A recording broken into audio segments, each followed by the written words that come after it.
para capres akan bertanya dan kemudian saling menjawab.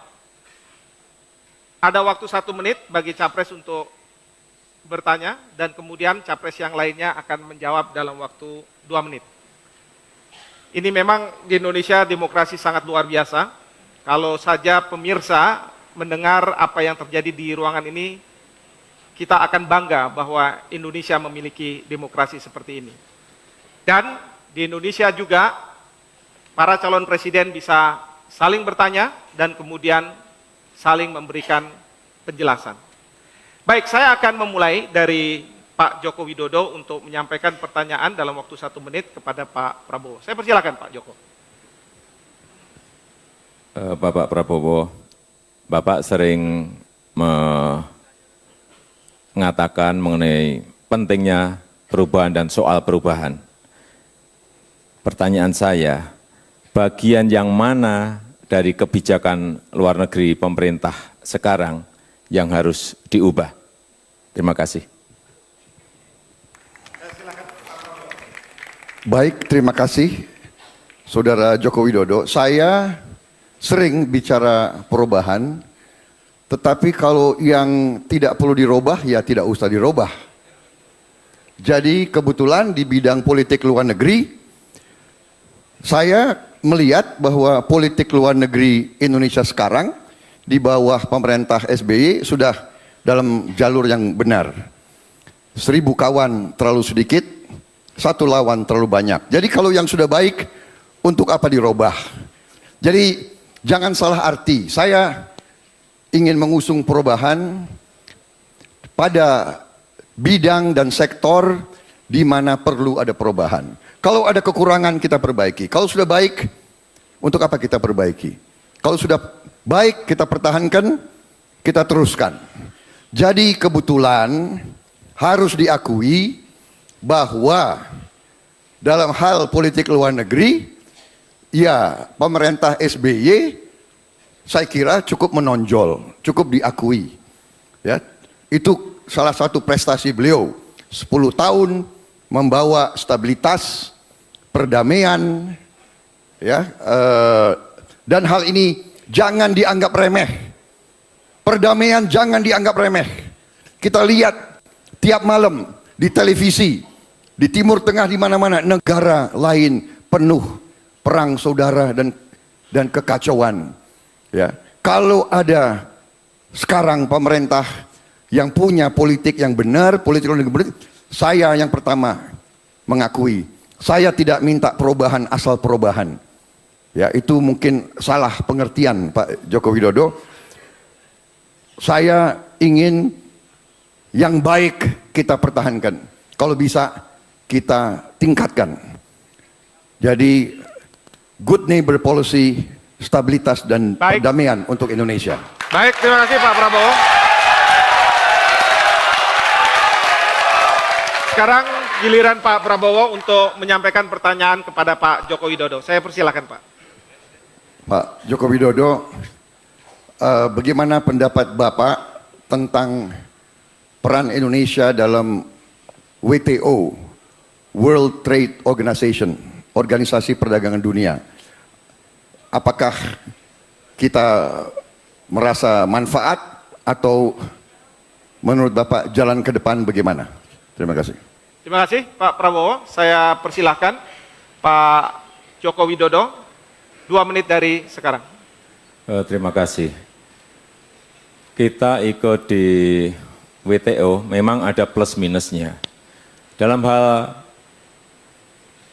perdagangan, baik waktu kita masuk ke barang-barang kita masuk ke sebuah negara, ada tarif dan non-tarif, ada barier juga di sana. Oleh sebab itu, kalau kita tidak ikut di dalam WTO, barang-barang kita juga akan sulit untuk masuk ke sebuah negara. Dan menurut saya, kita ikut WTO akan untung asal kita punya produktivitas, kita punya daya saing, dan barang-barang kita kompetitif di pasar dunia. Sehingga kita bisa masuk ke semua negara. Bisa masuk ke semua negara. Oleh sebab itu, pentingnya kita memperkuat produktivitas dan daya saing itu. Dan kalau ada barang yang masuk dari luar ke Indonesia, tentu saja ini juga sangat mengganggu kita. Tetapi sekali lagi, kalau harga-harga kita kompetitif, kalau harga-harga kita bisa bersaing, saya kira tidak ada masalah. Hanya sekarang memang daya saing kita ini rendah. Inilah saya kira yang harus kita kerjakan. Inilah yang menjadi PR kita, agar kita mempunyai harga-harga yang produktif, harga-harga yang punya daya saing, sehingga kita bisa masuk ke pasar mana saja. Tugas kita ke depan saya kira ini, agar barang-barang industri kita yang berorientasi ekspor itu bisa masuk ke semua pasar. Meskipun kita ngerti bahwa mau masuk ke sebuah pasar harus ada eco-labeling, ingin masuk ke sebuah pasar harus karantina, di sana terlebih dahulu pasti ada yang tarif maupun non-tarif, ada barier di sana. Terima kasih. Baik, terima kasih. Terima kasih Pak Joko Widodo. Selanjutnya saya persilakan Pak Joko Widodo untuk menyampaikan pertanyaan kepada Pak Prabowo Subianto. Saya persilakan. Terima kasih. Bapak Prabowo, ancaman terbesar apa yang sedang dan mungkin dihadapi Indonesia? Dan bagaimana mengatasinya? Terima kasih. Baik, terima kasih Pak Joko Widodo pertanyaannya. Saya akan persilakan Pak Prabowo untuk menyampaikan dalam waktu 2 menit. Saya minta klarifikasi, apakah ancaman dari luar negeri atau ancaman dari dalam negeri, Pak Joko Widodo? Dua-duanya saya kira, Pak. Baik. Enggak, Bapak tanya ancaman terbesar, ya. Baik, kalau begitu saya simpulkan ancaman terbesar dari luar negeri dan ancaman terbesar dari dalam negeri. Baik, saya lihat ancaman terbesar dari dalam negeri adalah bahwa ada negara-negara lain atau negara-negara tertentu yang akan mengklaim wilayah nasional kita di laut maupun berbagai pulau. Jadi ini menurut saya harus kita siap menghadapi. Kalau ancaman yang terbesar dari dalam negeri menurut saya adalah kemiskinan yang saya selalu dengung-dengungkan, terutama adalah kekuasaan bangsa Indonesia sendiri atas kekayaan alamnya. Ini menurut saya ancaman terbesar. Tidak dikuasainya oleh bangsa sendiri kekayaan alam kita. Kalau dengan demikian kita tidak punya tabungan kekayaan nasional untuk menghadapi kebutuhan mengurangi kemiskinan rakyat kita. Saya kira, terima kasih. Baik. Terima kasih Pak Prabowo, sudah cukup ya Pak ya.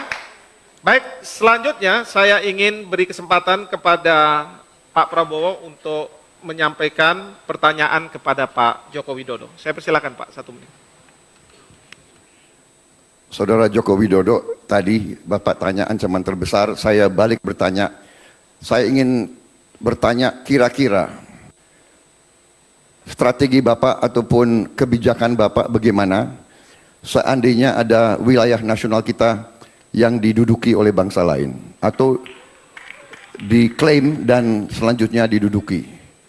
Terima kasih. Baik, terima kasih Pak Prabowo. Saya persilakan kepada Pak Joko Widodo 2 menit untuk menjawabnya. Saya kira jawaban saya sama bahwa diplomasi pemerintah dengan pemerintah akan kita kedepankan terlebih dahulu. Kemudian juga tentu saja ada tahapan-tahapan menuju ke sana. Kalau memang pendudukan itu, pendudukan jelas bahwa pulau itu adalah milik kita, ini akan berbeda.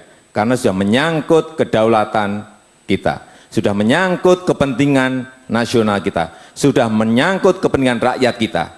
Ini beda. Tetapi kalau memang karena masalah batas yang masih belum jelas, batas maritim yang belum jelas, batas patok di darat yang belum jelas, diplomasi pemerintah dengan pemerintahlah yang ingin kita kedepankan. Tetapi kalau sudah menduduki dan itu jelas milik kita, ya apapun ini akan kita lakukan. Apapun akan kita lakukan.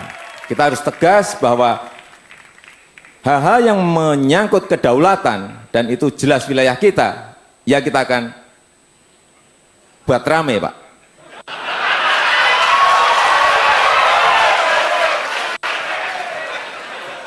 Enggak, karena jangan dipikir saya tidak bisa tegas. Karena tegas menurut saya adalah berani memutuskan dan berani mengambil risiko.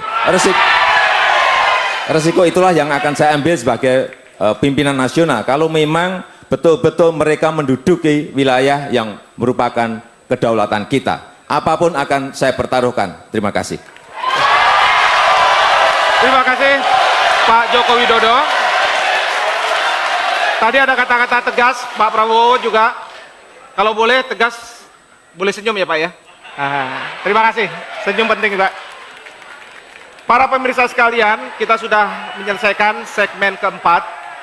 Dan kita harus tunggu ke segmen berikutnya, yaitu segmen kelima, di mana para calon presiden akan bertanya, kemudian yang lainnya akan memberikan jawaban, lalu ditanggapi oleh calon presiden berikutnya, dan kemudian ditanggapi lagi. Dan ini akan menurut saya semakin seru. Oleh karena itu, jangan kemana-mana, tunggu pesan berikut ini.